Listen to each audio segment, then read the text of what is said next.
नमस्कार, स्वागत है आपका GTV हिंदी न्यूज में और मैं हूं आपके साथ साक्षी। आइए रुक करते हैं इस वक्त की बड़ी खबरों की ओर।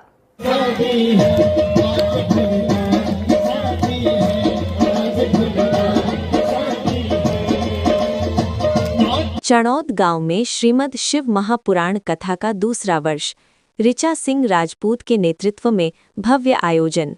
वापी गांव स्थित मंगोविला परिसर में आयोजित 9 दिवसीय श्रीमद शिव महापुराण कथा का यह दूसरा वर्ष है। इस वर्ष आयोजन ने श्रद्धा, भक्ति और सामाजिक सेवा के नए आयाम स्थापित किए हैं। कार्यक्रम की महिला अध्यक्ष ऋचा सिंह राजपूत के नेतृत्व में कथा का आयोजन अत्यंत भव्य और सफल रहा, जिसमें पिछले वर्ष की तुलना में अधिक संख्या में श्रद्धालु शामिल हुए।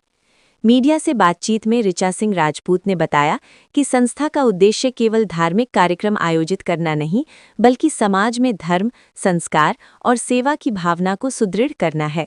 उन्होंने कहा कि पिछले वर्ष मिले अपार सहयोग और आशीर्वाद के कारण इस वर्ष आयोजन और अधिक व्यापक रूप से किया गया।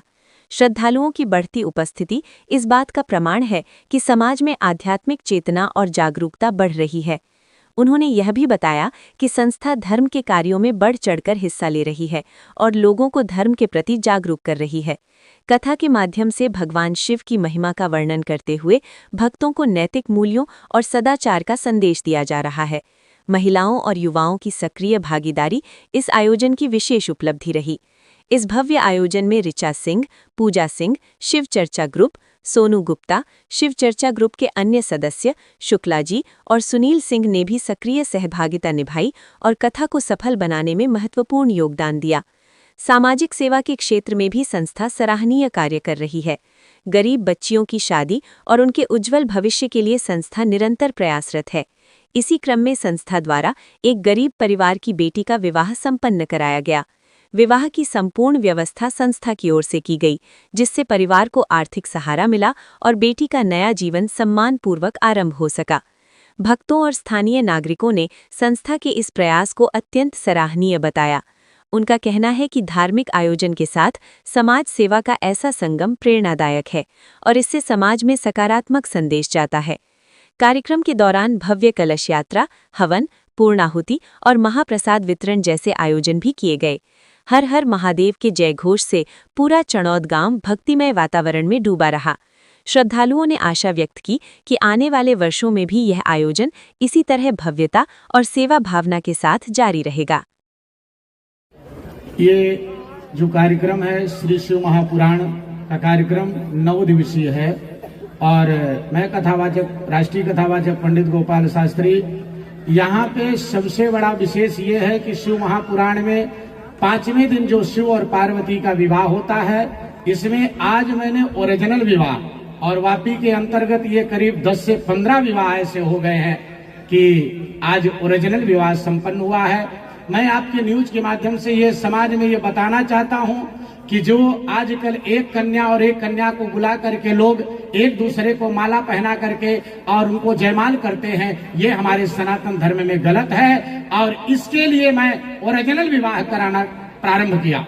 क्योंकि रामायण में लिखा है, तुम तो निधि और ओ लक्ष्मी निधि, नारी नारी को ब्याहो, एक कन्या से एक कन्या का विवाह नहीं होता। ये शिव महापुराण के माध्यम से मैं समाज में ये बताना चाहता हूँ कि इस प्रकार से विवाह कराएं ताकि एक गरीब का कल्याण हो सके और हमारी कथा भी सार्थक हो सके। रोल आज चनौद गांव मैंगो मिला कंपाउंड के अंदर आज रानी लक्ष्मीबाई ग्रुप के तरफ से ये शिव कथा का आयोजन किया जा रहा है। आज शिव कथा का 5वां दिवस है और बड़े जोर शोर में ये कथा आज 5वां दिन चल रहा है। आज इन रानी लक्ष्मी ग्रुप के तरफ से एक बहुत ही गरीब परिवार का विवाह संपन्न कराया गया और इनका मुख्य उद्देश्य जो है हमारे ऋचा जी के ऊपर जाता है, जो कि इन्होंने इस कथा का आयोजन किया है। ये दूसरी साल है शिव महापुराण की कथा जो इनके द्वारा और हम लोग के सहयोग से संपन्न हो रहा है। जय माता जी, जय भवानी। मैं ऋचा सिंह राजपूत, रानी लक्ष्मीबाई ग्रुप का अध्यक्ष। ये हमारा महिला टीम के द्वारा शिव महापुराण किया गया है मैंगो विला चनौत में। सारी इसमें शिव चर्चा ग्रुप भी हैं, पूजा सिंह वो भी सहभागी हैं, हमारे सुनील भाई वो भी सहभागी हैं। सब मिल के आज शिव महापुराण कथा के 5वां दिन है और आज एक ऐसे गरीब परिवार की शादी यहाँ पे संपन्न हुई है जिनके रोज मैं क्या बोलूं, मेरे लिए शब्द कम पड़ रहे हैं, बहुत ही गरीब हैं। इसलिए ऐसे और हम कार्य करते रहेंगे, सनातन धर्म को बढ़ाते रहेंगे। इस तरह से सबसे अनुरोध है, आप लोग भी ऐसा कार्य कीजिए जो एक एक गरीब परिवार का उद्धार होते रहे। मैं खुद की अकेले से नहीं की हूँ, मैं भी सर्व समाज से की हूँ, लेकिन सबको घर घर जाकर जगाई, मेहनत की। इसी तरह एक एक आदमी भी इस तरह से बन जाए तो पूरे सनातन धर्म हो जाएंगे हमारे। जय भारत। इस दुनिया की तमाम खबरों के लिए चैनल को लाइक करें, शेयर करें, सब्सक्राइब करें और देखते रहिए GTV Hindi news. Welcome to our YouTube channel. Don't forget to like, subscribe and share the videos.